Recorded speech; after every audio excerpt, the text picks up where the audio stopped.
정철진 선생님께 부자가 되기 위한 마음의 태도라고 그럴까? 네. 이런 어드바이스를 주면 어떠세요? 그러니까 저도 많이 배우고 있고요. 또 성공한 사람들, 뭐 투자의 고수들을 보면 한결같이 좀 겸손. 그러니까 겸손이란 표현이 좀 진부하다면은 나는 특별하지 않아 이런 마음들이 다 있는 거예요. 네. 그러니까 나는 아무것도 아니야. 나는 오히려 하찮은 존재야. 이제 이런 마인드들이 굉장히 많이 있는 것 같아요. 이게 무슨 얘기냐면 주식을 하든 부동산을 하든 우리가 이런 경향이 있거든요. 어떤 주식 종목을 하나 사면 내가 샀는데 알게 모르게 우리 잠재의식에 이게 왜 떨어져? 네, 내가 팔았는데 집값이 왜 오르겠어? 이제 이런 의식들이 있는 거예요. 그러니까 이런 마인드들이 없이 백지장 같은 거죠. 네, 그러니까 시장의 흐름 속에 나는 굉장히 하찮은 존재고 대신 나는 그 흐름을 막차라도 타가지고 네. 가겠다라는 겁니다. 그러니까 부동산 시세가 날 때는 야 이건 거품이야. 이건 내가 봤을 때는 이거는 아니야. 그런 거보다 그 시세를 보다가 그냥 거기에 슬쩍 가서 마지막이라도 그것을 역으로 타는 경향이 거의 없는 거죠. 그게 네. 부자의 기본인 것 같아요. 테슬라 같은 경우에 짧게 말씀드리면은 공매도라는 게 있잖아요. 예. 예. 예. 최근 1년 반, 거의 2년, 길게 2년 받아서 테슬라를 바라보고 개미 투자자들이 막 증오의 대상으로 증오의 삼는. 대상이. 네, 예. 그 공매도 세력이 얼마를 날렸는지 아십니까? 한 1년 반 동안에? 44조 원입니다. 대단하네요. 미국 뉴욕에 난다긴다는 헤지펀드 그 똑똑한 사람들이 테슬라를 보고 저건 거품이야. 이건 가짜야.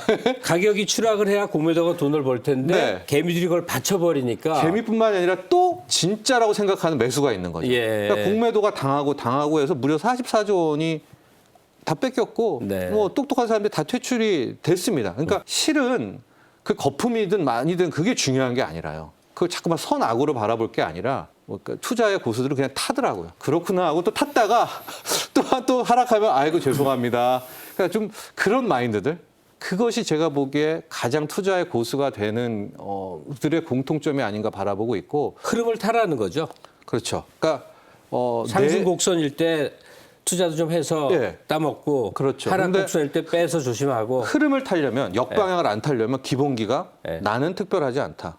내가 했다고 다 옳은 게 아니고 내 판단이 뭐 큰 게 아니다. 남들 하는 대로 좀 보고 따라가라. 큰 시세에 흐름을 맞춰라라는 겁니다. 두 번째 얘기하시려고 그러죠. 두 번째는 아까 말한 것처럼 승부라는 생각을 버려라. 일론 머스크 네가 이기나 내가 이기나 한번 해보자 이러면 그런 안 거죠. 된다는 거죠. 삼성전자 내가 보기엔 아닌데 이런 승부를 내려요. 그래서 크게 성공도 하지만 크게 실패하는 분들 보면 예. 당구 잘 치거나 바둑의 고수거나 네. 카드 잘 치는 분들이 마지막 주식에 가서는 안 돼요. 네, 그게 그 승부를 내는 게 아닌 것 같더라고요. 저도 네, 이제 주식 20년 넘게 해보니까 주식이라는 거는 그냥 나도 좀 먹고 상대방도 좀 먹고 그렇게 좋게 가자라고 좀 생각하면 그럴 때 그냥 크게 안 당하고 오히려 큰 시세가 날 때 절반 정도를 먹으면서 부가 축적되고 아마 이런 게 아닌가라는 또 원론적인 이야기를 함께 드립니다. 워렌 버핏이 가장 최근에 대중을 향해서 한 발표의 내용 중에 이런 게 있더군요. 미국을 거슬리는 투자를 하지 마세요. 투자로 미국과 싸우지 말라는데 그 의미가 아마 중국주 사지 말라는 뜻인가? 저는 그냥 그렇게 이해가 됐는데. 지금 미국의 그 트릭은 이거예요. 이제 달러 계속 주고 야, 한번 놀아봐. 이번에 진짜 한번 큰 법을 만들자라고 하는데 이미 전 세계가 한 번씩 다 당해본 거예요. 당했기 때문에 미국은 빨리 더 잔치 벌이라고 하는데 러시아, 뭐 브라질, 터키 이런 데들은 금리 인상하고 아니야 저거 또 우리를 양턱 깎으려고 하는 거야 하고 가장 미국이 무너뜨리고 하고 싶어하는 곳이 중국이거든요. 네. 중국이 지금 안 넘어가는 거거든요. 중국이 하루는 긴축한다고 했다가 또 하루는 완화한다고 했다가 그러니까 이제 미국은 계속 빨리 좀 흥청망청 되지 이제 그런 싸움이 펼쳐지고 있어서 3개월간에 지금 이 모아졌는데 저는 결과적으로 이렇게 될 경우에는 미국이 한번 하방으로 밀고 나서 다시 위로 땡길 수 있는 이제 그런 시나리오도 존재한다. 물론 제 따라하는 말도 아니라요. 제 이제 전망이 그렇다라는 예. 얘기거든요. 그런데 곧 결판은 날 것 같아요. 방향은요. 예. 4월, 5월, 6월에. 이런 얘기는 누구나 살아있는 모든 사람에 해당되지 않습니까? 부의 문제, 뭐 투자의 문제 이런 것들이 다 관심이 없다면 이상하니까 평생 처음 주식 계좌란 걸 마련한 거예요. 언제요? 한 달 됐습니다. 네, 예. 한 달은 안 됐나? 네. 근데 그때로부터 지금까지 계속 듣는 얘기가 있습니다. 함부로 사지 마라. 다 말리는 거예요. 그러면 매수를 지금 안 한 상태입니까? 삼성전자 하나 했습니다. 아, 네. 그냥 산 날부터 지금까지 굉장히 심한 마이너스를 계속 하고 있습니다. 네, 네. 그랬을 것 같습니다. 네. 그러니까 이게 뭐 어떻게 하라는 겁니까? 그러니까 아니 우리 시청자 중에 이쪽에 아주 밝은 분들도 많을 텐데 저 같은 바보도 제가 바보 노릇을 가짜로 하는 게 아니라 이게 모두 있는 그대로의 제 현실입니다. 네. 그래서 작년에 주식이 어마어마한 이게 등락을 보이지 않았습니까? 3월에 빡 떨어졌다가 폭락이었죠. 올라갔다가 일단 제 질문은 세세한 거 하나하나보다도 도대체 이런 상황에서 주식 투자자들은 어떤 마음의 대비로 주식을 해야 되는가? 이 질문은 뭐냐면 자꾸 조심해라, 하지 마라, 나중에 하라 이 소리만 하니까 하는 얘기예요. 지금 네. 들어갈 만한 때입니까? 지금 신규 매수는 저는 별로 권하진 않고 있습니다. 예. 다만 그동안의 흐름을 좀 보면은요. 말씀하셨듯이 작년 3월에 한번 대폭락이 왔었죠. 코스피 기준으로 거의 1,400대까지 떨어졌다가 네, 그 다음부터 V자 반등이 나오게 된 겁니다. 그 V자 반등은 그 어떤 전문가들도 예상하기가 좀 힘들었었고요. 특히 이제 작년에서부터 1,400, 1,800, 2,000, 2,200, 2,400 올라올 때 방금 그 얘기. 조심해라, 하지 마라, 현금 비중 늘려라. 그렇게 했었던 이야기들을 했던 전문가들은 다 퇴출이 됐고요. 아주 그렇게 일부 막 무조건 사라. 네. 내지는 주식 처음 한 분들은 그냥 사잖아요. 그러니까 작년 네. 3월 폭락 이후인데도 계속 말린 사람들은 이거 잘못한 거 아닙니까? 그렇죠. 샀어야 결과적으로는 네, 그분들이 실패를 했고 네. 저도 그때 전고점을 2,200으로 봤거든요. 그러니까 저도 완전히 틀렸죠. 왜냐하면 3,200 까지 결과적으로 간 건데. 그렇습니다. 3,266까지 찍고 이제 내려왔기 때문에 네.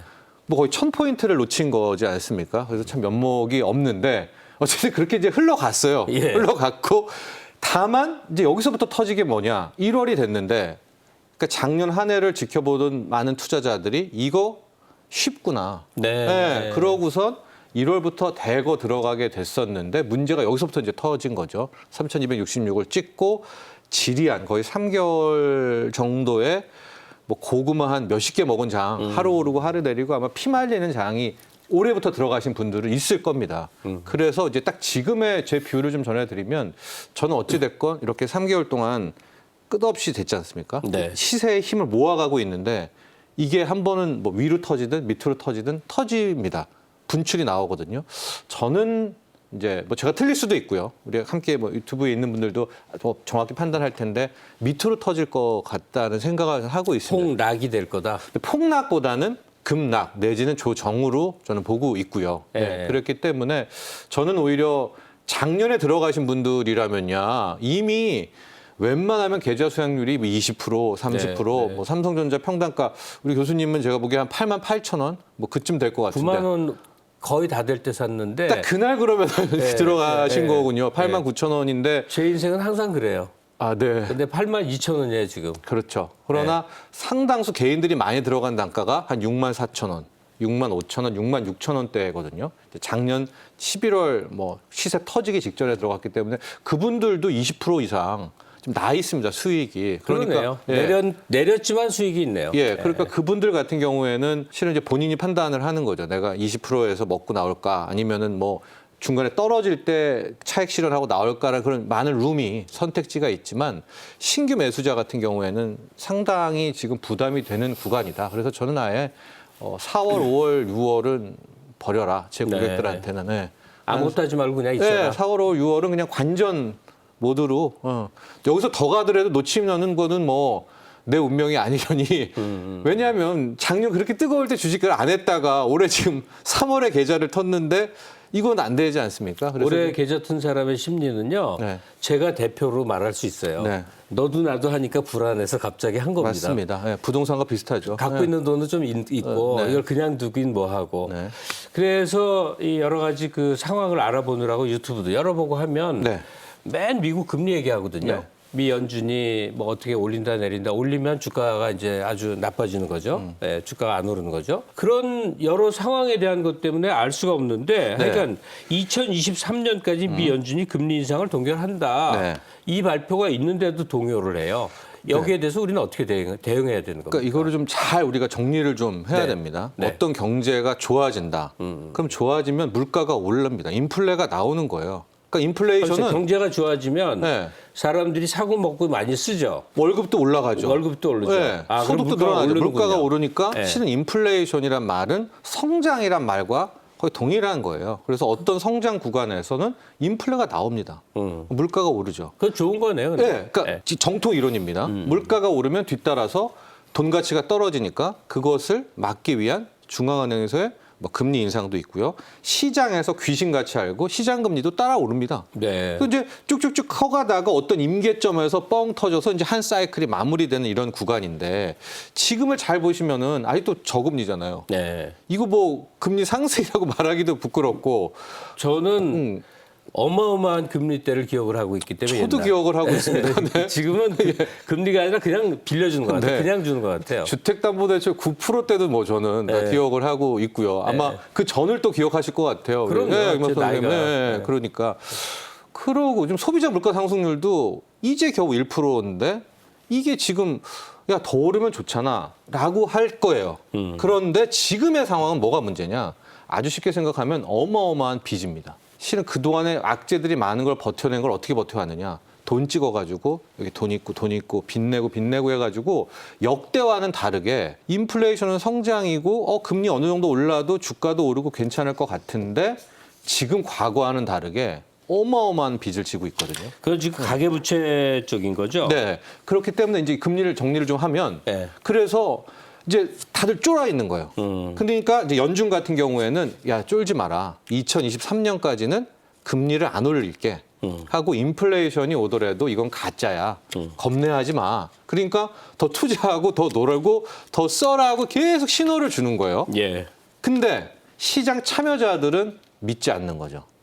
아닌 것 같은데. 댓글 보면요. 네. 그 경제기사 댓글 보면 정부 발표에 반대로만 해라. 네. 이런 댓글이 많습니다. 그렇죠. 연준 뭐 파월이 또 거짓말하냐 뭐 이런 얘기가 나오고 있는 거죠. 예. 야, 이렇게 돈을 찍었는데 물가는 당연히 오르고 물가가 오르면은 기준금리 즉 중앙은행이 결정하는 정책금리 기준금리는 그대 뭐 안 올린다고 쳐도 채권금리가 올라갈 텐데 이 당연히 그럼 내 빚은 어떻게 하란 말이야라고 해서 네. 이제 더 보수적으로 나가고 있는 딱 이거가 지금의 3개월의 고구마 장세다 올해. 왜냐 하루는 파월 얘기 들어보면 야 달러 더 찍어 야, 투자해도 될 것 같으면 올라요. 근데 그 다음 날은 막 시장의 금리가 오르고 야 인플레이션 온대 내 부채 어떡하지? 또 떨어져.